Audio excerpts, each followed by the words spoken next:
Hola amigos, ¿cómo están? ¿Votaron ya? ¿Van a votar más rato? ¿Están haciendo tiempo esperando la televisión, los cómputos? Seguro. Si no votó, vaya a votar y vea después este programa si le parece. En todo caso es bastante corto, son 30 minutos los programas que hago de domingo. Y voy a comenzar entonces con esta nueva etapa en que en vez de dedicarme esencialmente a escritores, me voy a dedicar a personalidades importantes de cualquier ámbito de la vida, del país o de otros. Pueden ser escritores, pero en este caso es un político, el león de Tarapacá, como se le puso tempranamente en su carrera. Me refiero a Arturo Alessandri Palma, uno de los personajes de peso pesado de la historia política chilena, no solo por su manera de comportarse, su estilo, su presencia poderosa, sino porque estuvo asociado a hechos muy importantes. A propósito de Constitución, está asociado su nombre a la Constitución de 1925. No es que la haya escrito él ni creado él y haya sido resultado de su única voluntad, como ustedes van a ver es más complicado, pero está asociado. Bueno, vamos a los detalles de su biografía, de este personaje tremendo, padre, por cierto, de Jorge Alessandri Rodríguez y de otros Alessandri muy importantes en la política y en otras actividades en la academia también. Arturo Alessandri nació en Linares, cerca de Linares, en Longaví, específicamente en un fundo, en 1868, o sea, antes incluso que partiera la Guerra del Pacífico, y murió a los 82 años, o por cumplirlos, en 1950 en Santiago. Fue presidente 2 veces, desde el año 20 al 25, cuando eran quinquenios, y luego del año 32 al 38, cuando ya eran sexenios. Fue, como les digo, un personaje asociado a la Constitución de 1925, que fue muy importante, una constitución nueva, obviamente, que reemplazó lo que existía, que era un régimen político que, si bien no era parlamentario propiamente tal como se define, un régimen parlamentario en que gobierna el primer ministro, que es el que tiene la mayoría en el parlamento, su partido, etcétera, y puede cambiar y votan al primer ministro y hay una nueva elección, etcétera. No, no era así. Era presidencial, solo que el Congreso tenía demasiadas atribuciones y poderes y podía literalmente, como ocurrió a lo largo de toda lo que se llama la República Parlamentaria en Chile, hasta ese periodo, 1920, podía realmente entorpecer muchísimo la acción del gobierno, especialmente porque en esa época, la época de la República Parlamentaria, los sectores que no eran de la élite social y económica literalmente no estaban representados. Si se llegaba a ver, como le pasó a Alessandri, algún paquete de medidas que pudiese lesionar esos intereses, no había ni una manera que pasaran, no había ninguna manera que funcionaran. Y bueno, ya vamos a llegar a eso. Nació entonces el año 68. A los 12 años ingresa al Colegio Sagrados Corazones, a los padres franceses. En 1891, es un cabrito todavía, pero en fin, participó más bien dicho, en un diario que se llamaba La Justicia, que era opositor a Balmaceda. José Manuel Balmaceda, que fue derrocado, o sea, hubo una guerra civil, no fue derrocado, hubo una guerra civil y se terminó suicidando en la legación argentina, en la embajada argentina, y él estuvo contra Balmaceda, de haber sido su primera actuación política, participando como cabro todavía, 70, 21, 22, 23 años. Estudió Derecho en la Universidad de Chile y se tituló el año 93 con una memoria relativa a temas sociales, que era una novedad. En esa época las memorias eran puramente jurídicas, qué sé yo, el derecho romano. Este hombre, Valentín Letelier, que era un hombre muy importante en su época, en el mundo de las humanidades, le recomendó que hiciera algo distinto y hizo algo. Y ahí empieza a mostrar un poco su talante popular, que eventualmente sería su talante populista, según lo acusan su enemigo hasta el día de hoy. Se casó el año 94, tenía 26 años y se casó con una señora de apellido Rodríguez, y el hombre, como gran progenitor de la patria, tuvo 9 hijos. ¿Qué menos, no es cierto? 9 hijos con esta señora, que aguante la señora.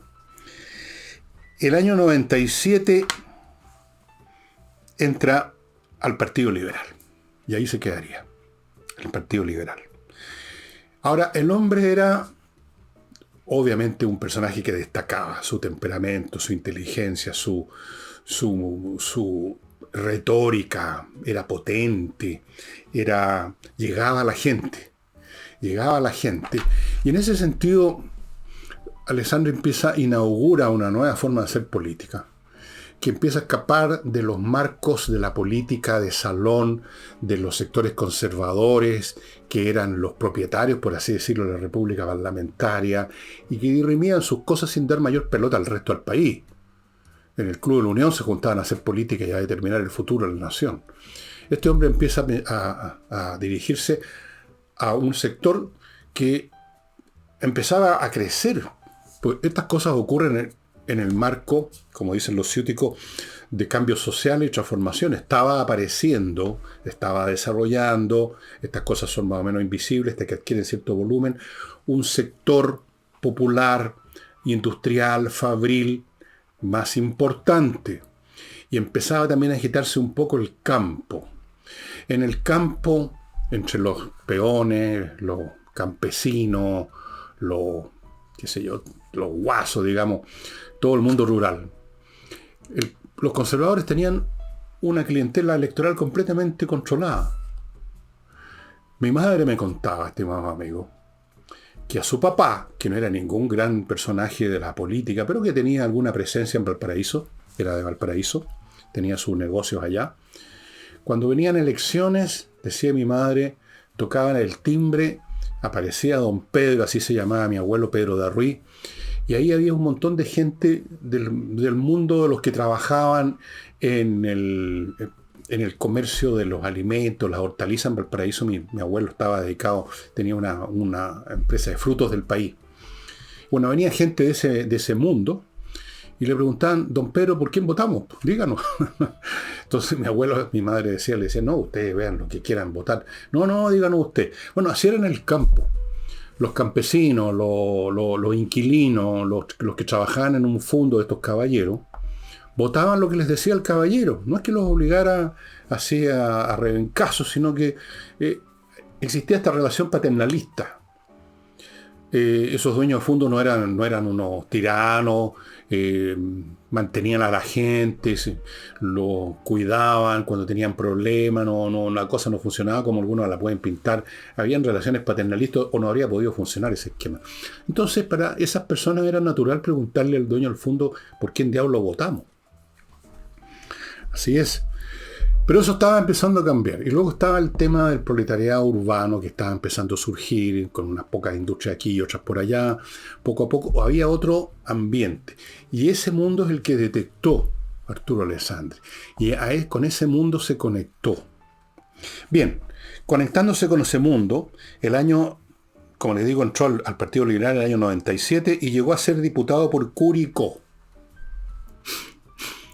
Ahí lo reeligieron 20 años seguidos, no tanto porque contara con un apoyo, digamos, una relación personal él con esa gente de Curicó, sino por este fenómeno que les estoy diciendo. Él tenía un amigo, un soporte político en la zona, un caballeritingo, que manejaba las cosas para que la gente fuera a votar por él todas las veces. Pero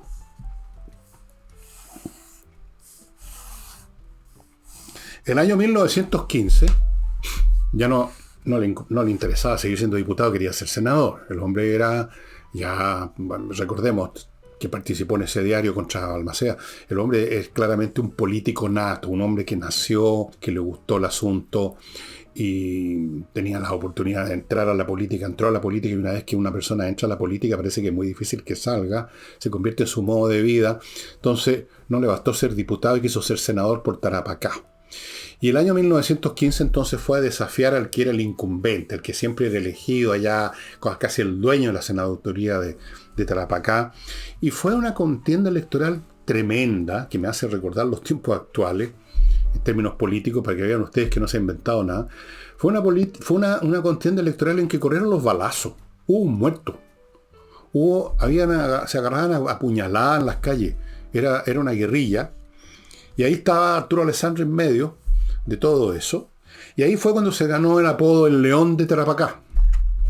El León de Tarapacá. Pegaba su rugido, su zarpazo. Y fue elegido. Le ganó al incumbente. Fue elegido. Pero eso no era suficiente para Arturo Alessandri. Él tenía sus ideas. Él era un outsider de ese mundo conservador, de ese mundo de la república parlamentaria, de esos dueños de fondo. Su papá tenía una explotación agrícola, pero pequeña, no era muy rico. Obviamente los Alessandri son de procedencia italiana. El abuelo o bisabuelo el bisabuelo tiene que haber sido Arturo Alessandri, llegó a Chile a principios del siglo XIX y se las arregló para que le fuera más o menos bien en la vida. Como hombre de comercio, llegó a ser un hombre bastante rico, pero después la familia se anduvo arruinando un poco. De hecho, no eran muy ricos, no estaban en el meollo de la élite criolla. Y ahí, en esos márgenes, en los márgenes de las élites, es donde emergen los que quieren cambiar las cosas. Seguramente hay muchas cosas que uno no conoce en la vida personal de Alessandri y de su familia. Quizás sufrieron alguna vez desdenes o cosas así que personalmente los pusieron en una actitud contraria a esa élite que gobernaba el país. No sé, no lo sé. No conozco tanto la vida de Alessandri como para... Y probablemente nadie sabe los detalles de su vida, pero el hombre tenía ideas distintas. Quería hacer alguna reforma. Era un Chile donde no existía ni siquiera las leyes básicas del trabajo, como por ejemplo la ley de la silla, que debe haber sido una de las primeras leyes sociales, que fue que la gente que trabajaba en un comercio, que hubiera una silla por lo menos para que de pronto se pudieran sentar, no estar todo el día de pie. Por ahí empezó la legislación social en Chile, que ustedes no lo creen. Después estaba el tema de las 8 horas y un montón de cosas más que no existían. No existían en absoluto. Entonces el hombre quería ir más allá de ser senador. ¿Y qué pasó? Se los voy a contar después que me haga cargo de mi primer bloque. Amigos, parto con Oxinova, el producto que termina con los malos olores definitivamente y en forma radical. Va a la raíz del problema. La raíz de los malos olores es el proceso de la descomposición orgánica. Y la descomposición orgánica se produce porque hay unas bacterias que la inician, empiezan a desintegrar las cadenas moleculares de las estructuras orgánicas, y al descomponerlas, al soltarlas, algunas de esas moléculas son gases y tienen malos olores. Y algunos son tóxicos incluso. Bueno, este producto, este polvito, usted lo mezcla pongamos en una cacerola con agua. Al cabo de una hora, una cosa así, se convierte en una colonia de bacterias aeróbicas que se van en picado a destruir las que producen el mal olor. De forma que si usted vierte este producto de donde están surgiendo los malos olores, por ejemplo, en el fregadero de la cocina, porque ahí siempre se junta, por mucho que uno limpie el plato antes de lavarlo, se va juntando residuos, se acumulan en algún recodo de las cañerías y ahí empiezan los problemas. Usted lo hace desaparecer con esto, totalmente. O lo puede vaporizar. O sea, hay una superficie muy grande, por ejemplo un jardín donde se juntan muchos materiales orgánicos de animales, de bichos que mueren, las fecas de los gatos, los perros, lo que sea, y usted por mucho que limpie, no lo puede barrer todo, no lo puede ver todo. Entonces pueden haber en algunos sectores malos olores, usted vaporiza y se acaba, porque las bacterias llegan ahí y destruyen a las que producen el mal olor. Y sigo con este bloque, lo termino con Revistas Mundo Bursátil, que lo invita a suscribirse para que tengan una información al día y precisa lo que está pasando en la bolsa, de modo que si usted va a invertir, lo haga bien, o por lo menos no lo haga mal, porque de repente no hay opciones para invertir bien, pero siempre hay opciones para invertir mal. Siempre hay alguien que le dice que tal acción es fantástica y usted la compra y al otro día todo se desploma. Esté al día, tenga el dedo en el pulso del mercado, la bolsa chilena, con Mundo Bursátil. Suscríbase, ellos son expertos, llevan mucho tiempo en esto, tienen una alianza estratégica con una corredora de bolsa, así que saben bien lo que está pasando. no quería ser simplemente un senador, Arturo Alessandri, que tenía ambiciones más grandes. Los pobres, supongo yo no soy político, nunca me interesó en absoluto el ser ni siquiera jefe de curso, ni ninguna payasada. Para mí eso es lo peor que puede haber. Pero entiendo que la gente que le gusta eso, sus ambiciones no tienen tope. Pues nadie llega diciendo yo quiero ser diputado nomás, o yo quiero ser concejal nomás. Quieren ser concejal, pero para después ser alcalde, quieren ser alcalde para después ser diputado. No tienen fin, no tienen tope, como mínimo quieren llegar lo más arriba posible, ojalá llegar a la presidencia. Y eso es lo que quería Arturo Alessandri. Así que don Arturo se candidateó el año 20 por la Alianza Liberal para la presidencia de la República. Y fue elegido.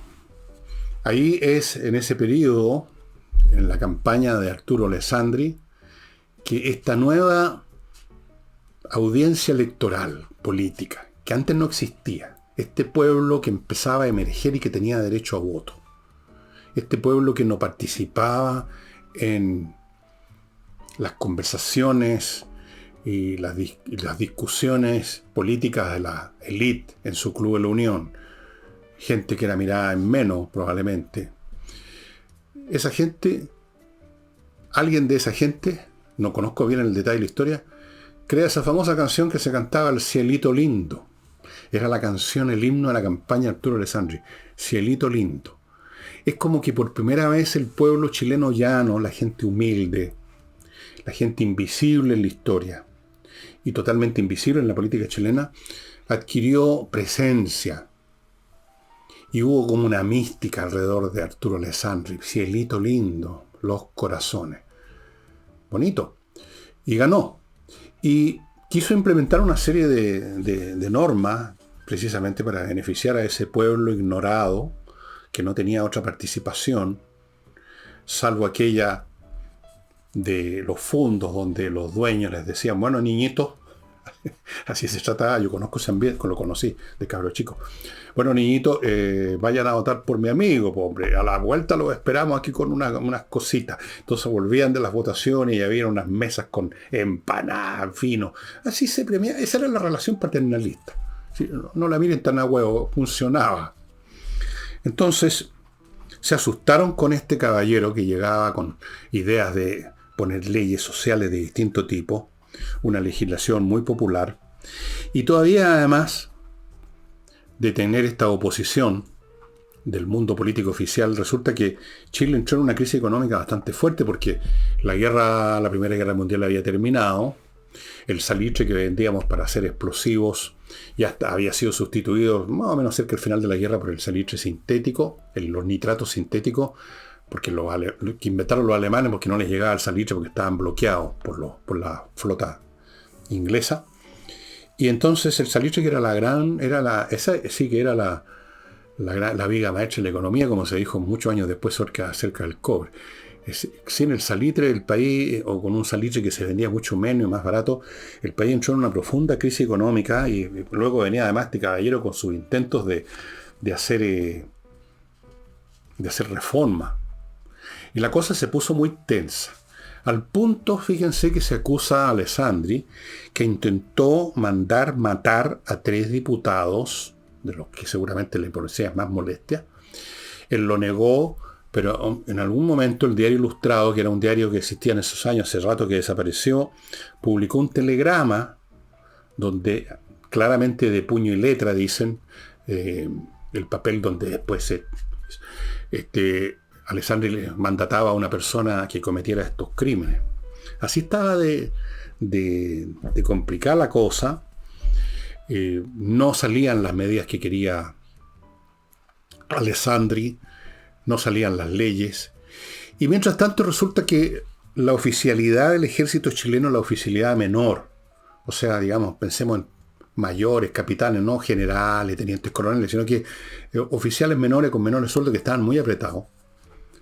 En 1924 llevaron a cabo un acto de intervención política que consistió en que en una sesión del Senado en que los senadores estaban discutiendo aumentarse sus dietas, aparecieron en las tribunas del Senado e hicieron sonar sus sables. De ahí viene la expresión ruido de sable, una señal, digamos.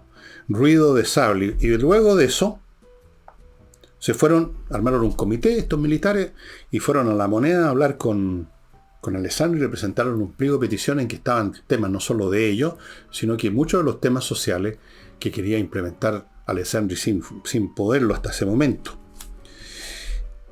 Bueno, la clase política se asustaron con este ruido de sables y muy rápido, creo que en un día, aprobaron todo el paquete que presentaron los militares, pero los militares no se satisficieron con eso. Yo supongo que se dieron cuenta de su poder. Se dieron cuenta que parece que moviendo el sablecito, parece que se asusta a todo el mundo y se hacen las cosas que hay que hacer. Y no se desmovilizaron como comité, sino que hicieron una exigencia. Pidieron la disolución del Congreso. Ya era como mucho. Entonces Alessandri dijo, no, yo renuncio, yo no puedo ser presidente con un grupo que pide la disolución del Congreso y que está haciendo política a ese nivel. No se le aceptó la renuncia.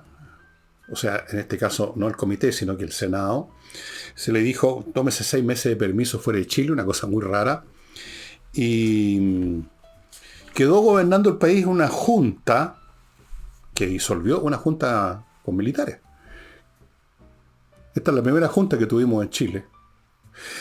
Y disolvieron el Congreso, aceptaron la renuncia de Alessandri, y en eso estaban cuando en 1925 aparece otro personaje del mundo militar, que después tendría una carrera política propia larga, don Carlos Ibáñez del Campo. Yo lo conocí en persona, después les voy a contar si tengo tiempo. Carlos Ibáñez del Campo, amigos, lleva a cabo un golpe militar en miniatura, porque era simplemente que se fuera el comité para la casa, qué sé yo, y pide a Ibáñez le pide a Alessandri que regrese a hacerse cargo. O sea, un golpe no para gobernar ellos, sino que volviera el presidente que estaba en 6 meses de permiso. Y bien, lo trajeron, regresó. Y en medio de esta trifulca política, en medio de esta intervención militar, política, en medio de esta derrota del Congreso y de la élite, es que se despacha la nueva Constitución, la de 1925, que estuvo vigente por muchísimo tiempo. Estuvo vigente, bueno, hasta el golpe de septiembre del 73, ¿no es cierto? Supuestamente, o sea, en la práctica, sí. La Constitución del 25 instauró un régimen presidencialista donde muchos de esos poderes que había tenido el Parlamento y que le habían permitido literalmente gobernar se terminaron. El presidencialismo es un régimen político donde el Ejecutivo tiene mucho más fuerza, en todos los aspectos que tienen que ver con las leyes, con la formación de leyes, con todo. Bueno, no voy a entrar en detalle porque es una constitución que ya pasó a la historia, ¿no? Literalmente hace bastante rato. Pero vean ustedes aquí lo que sucede.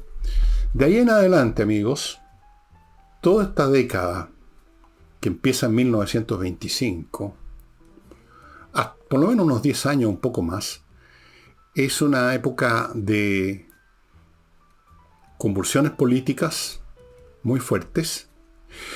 Alessandri fue elegido de nuevo presidente en 1932, en medio de convulsiones. En esos tiempos no solo estaba emergiendo con más y más fuerza, esto se va acumulativamente, se va produciendo los cambios sociales, más clases medias, estaba creciendo la clase media en función de las tareas del Estado, el proletariado urbano también, porque había más industria, no muchas, pero iban acumulándose una tras otra. Y apareció en los años 30 nuevos referentes políticos, apareció el nazismo y el fascismo, que todavía no llegaban al poder, o iban a llegar muy pronto. O sea, sí, en Italia ya habían llegado al poder con Mussolini, y en el año 33 iban a llegar al poder con Adolf Hitler. Y como en esa época todavía no habían grandes, no se había producido la Segunda Guerra Mundial, no se había producido los fenómenos, de la matanza de judíos, la Shoah. Eh, el fascismo y el nazismo parecían como una opción política, y muchos chilenos, de clase media especialmente, y esto está estudiado por un historiador chileno que se ha dedicado especialmente a eso. Lamentablemente se me olvidó sacar el libro y mostrárselo, no me acuerdo ni el nombre del autor, para serle franco. Un muy buen historiador. Mucha gente de la clase media se convirtieron en fascistas o nazis porque no tenía la connotación que tiene ahora. Era otra cosa, era como ser, no sé, el Frente Amplio o alguna cosa así. No era asociado a algo que no había ocurrido todavía. Y muchos chilenos estaban en eso. El movimiento creció, empezaron como siempre ocurre, muchos jóvenes, son los jóvenes los que siempre militan en estas causas así novedosas, que quieren echar todo abajo, cambiarlo todo, y con uniforme, y desfilaban. Mi padre me contaba de esas historias. Y en el año 38 hubo un intento, aparentemente, o se supuso que había un intento de un coup d'état de parte de estos grupos. Mi padre vio todo esto como ocurrió, estaba en las calles, y se les echó a las fuerzas encima, a las fuerzas armadas. En un momento dado se les encerró en el edificio del Seguro Obrero, que está todavía, que existe un edificio que está al lado de la Moneda, el mismo edificio donde se produjo lo que les voy a contar.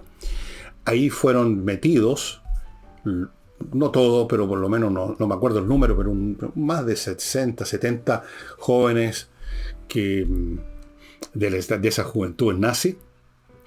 Y la historia cuenta, o algunos cuentan, porque de esto ha habido discusiones desde ese entonces. Bueno, ya no se discute eso, pero se discutió mucho.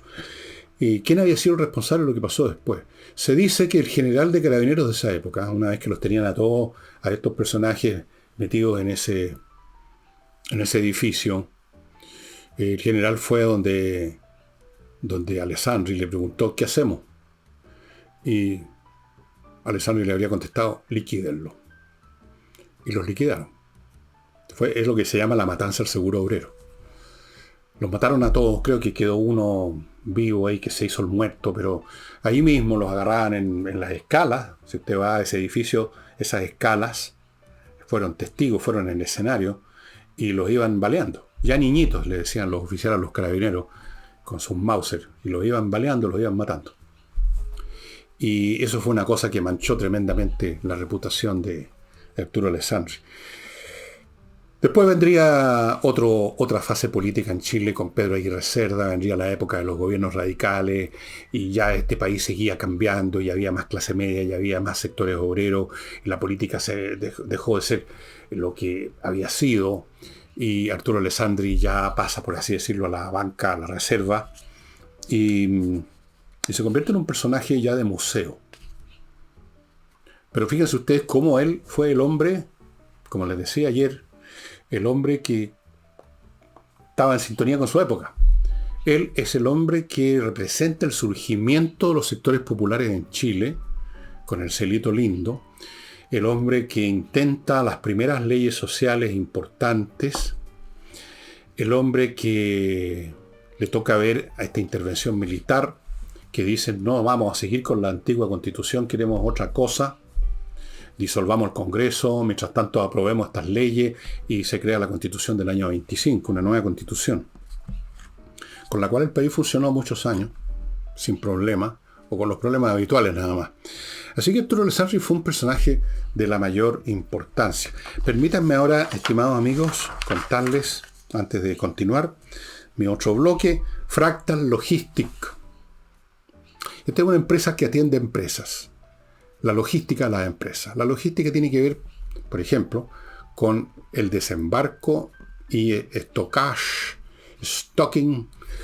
¿Cómo se dice? De repente me enredo con que conozco tantos idiomas que de repente me enredo con uno. El embalaje, el guardar, el bodegaje de los containers y todas esas cosas, que no es llegar y llevar, no es simplemente bajarlo de un barco con una grúa. Hay temas administrativos. Todas esas cosas las hace Fractal Logistic. Y lo están haciendo hace muchos años, así que si usted quiere facilitarse la vida, si su empresa todo el tiempo que les llega mercadería tiene problemas, dónde las ponemos, qué hacemos con los containers, póngase en contacto con Fractal Logistics. Ahora, si su problema, amigo, es familiar y tiene que ver con un chico suyo, un hijo, que le va mal en el colegio en matemáticas, que le cargan las matemáticas, que saca puras malas notas o que saca a la rastra el ramo y que está pensando, no sabe qué estudiar, pero cualquier cosa que no tenga matemática, está con esa onda en la que caen muchos chicos, porque las matemáticas las enseñan de una manera que yo considero atroz todavía. Bueno, póngase en contacto con Conversas Numéricas, donde este ingeniero de la Universidad de Chile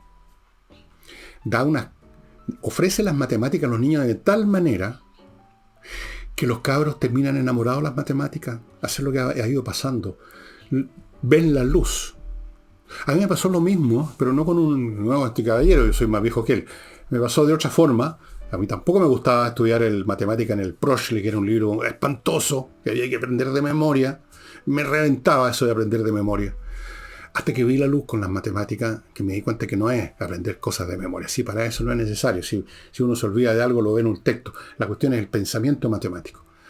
Y este profesor, este ingeniero, lo logra, y por eso que sus cursos han sido tan exitosos, y de repente yo no hablo más de él, porque los cursos los tiene ya completamente saturados. Ahora está ofreciendo este curso. Póngase en contacto, ofrece clases de verano para que los chicos algo, digamos, aprovechen su tiempo, aparte de estar dándose vuelta. Amigos, Conversas Numéricas. Y ya ven ustedes lo que les he dicho con respecto a Alessandri, con respecto a otros políticos, que los tiempos generan sus necesidades. No necesariamente a su vez esas necesidades son satisfechas. Un país puede tener una necesidad de un Churchill y tiene un Chamberlain. Un país puede tener la necesidad de un Lincoln, pero pudo no haberlo tenido. Y a veces se tiene a otra persona que realmente no solamente no es lo que el país necesitaba, sino que es para peor.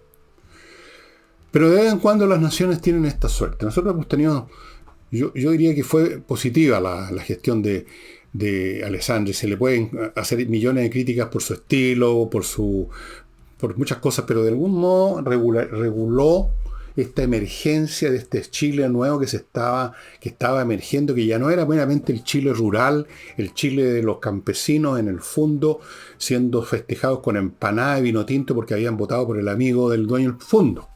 Era otro Chile que estaba emergiendo. Y alguien tenía que responder a eso. Y ese alguien fue Arturo Alessandri Palma. Con todo lo que allá se le pueda criticar, lo de la matanza del seguro obrero. Según los que lo defienden por esa matanza, dicen que si no es por eso, quién sabe lo que habría pasado en Chile. Habría seguido creciendo ese movimiento y podríamos haber llegado quizás aquí. No sé, eso es una cosa difícil de probar porque nunca sucedió. Bueno, fue importante Arturo Alessandri. En el siglo XIX tuvimos otros políticos importantes.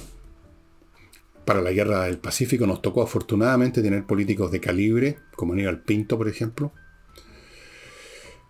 Y en otro momento nos tocó un personaje importante, diría yo, Pedro Aguirre Cerda fue importante. Y hay otro que no voy a mencionar, porque no quiero entrar en discusiones con ustedes, ni con nadie. Es una cuestión, simplemente es un hecho objetivo que hay personajes que en un determinado momento son los que el país necesitaba. Para bien, espero, y a veces para mal. A veces la necesidad lleva a, por ejemplo, ¿necesitaba un Adolf Hitler en Alemania? No, considerando lo que pasó después, ¿no? Pero en el momento en que llegó al poder era lo que el alma alemana parece que estaba pidiendo. Un tipo, el Führer, un líder. Lo que pasa es que esas necesidades en un momento dado pueden convertirse después en algo espantoso, por supuesto. Amigos, quiero recordarles que está en la tienda mía, el villegas.cl/tienda, mi último libro, a un precio muy razonable, que los va a entretener, momentos musicales en yo menor. ¿Por qué yo menor? Porque yo era muy menor cuando empecé con la música y porque yo lo empecé y estoy contando desde mi perspectiva cómo conocí a tales o cuales músicos y con eso lo uso de puerta de entrada para hacerles a ustedes conocer, si no conocen, distintos aspectos sin ninguna pretensión enciclopédica, mucho menos a determinados músicos o músicas, determinadas músicas incluso de determinados músicos. Y ¿saben ustedes lo que decía Shakespeare de la gente que no le gusta la música, que es sorda la música? Bueno, aquí lo tengo, lo cuento en mi libro. Está en El Mercader de Venecia, esa tragedia de Shakespeare. Entonces uno de sus personajes dice: el hombre que no tiene música dentro de sí, que no es conmovido por la concordia de dulces sonidos, está hecho para la traición, las estratagemas y los perjuicios. Los movimientos de su espíritu son sombríos como la noche, y sus afectos oscuros como Erebus, que en la mitología griega era un personaje que representaba la oscuridad. En un hombre así no puede confiarse, decía Shakespeare. Así que pueden confiar en mí, porque para mí la música ha sido siempre importante desde que era un bebé prácticamente hasta ahora que soy un viejo de mierda. Y eso sería todo, estimados amigos. Espero que lo hayan disfrutado el programa y vayan a votar si no han votado. Voten lo que a ustedes les parece, pero voten porque yo creo que todos los chilenos queremos que cualquiera que sea el resultado, al menos podamos decir, bueno, es lo que el país quería. No sé si necesitaba, pero lo que el país quería, y eso ya cambia un poco las cosas. No hay nada peor que ganar o perder una elección sobre la base de un grupete chicoco que llegó ahí, no se sabe cómo, y votó. Ya amigos, pásenlo bien, o sea, no sé si pásenlo bien, cumplan con su deber cívico, acuérdense que es obligatorio, vayan a votar si no han votado, y nada, ¿qué más puedo decirles? Nada más.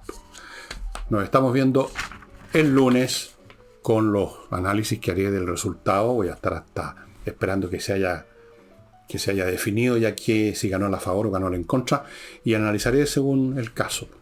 Voy a empezar a preparar para las dos posibilidades mi análisis, un análisis para la favor y otro por el en contra. Sí, así hay que preparar las cosas. Cuando yo empecé en el periodismo, tenía de jefe a un gran periodista que se llamaba Raúl González Alfaro, era el subdirector de Las Últimas Noticias, y le gustaba como yo escribía. Y una vez, como unos 3-4 días antes de Semana Santa, me llamó, me dijo: mire Villegas, me dijo, a ver, usted que le gusta escribir y escribe también, ¿por qué no escribe algo sobre Jesucristo? Y yo le pregunté: ¿a favor o en contra, don Raúl? Lo que quiero decir con esto es que voy a escribir a favor o en contra, voy a analizar los dos escenarios. No voy a escribir nada, voy a examinar qué significa para Chile que gane el en contra, qué significa para Chile que gane el a favor, y voy a tener la cosa media preparada para que cuando se produzca el resultado yo pueda hacer el programa afinando con algunos detalles extra, porque si no, no me alcanza el tiempo. Bueno, les cuento, esto es como la cocina del programa. Y eso sería todo, estimados amigos, nos estamos viendo. Chao.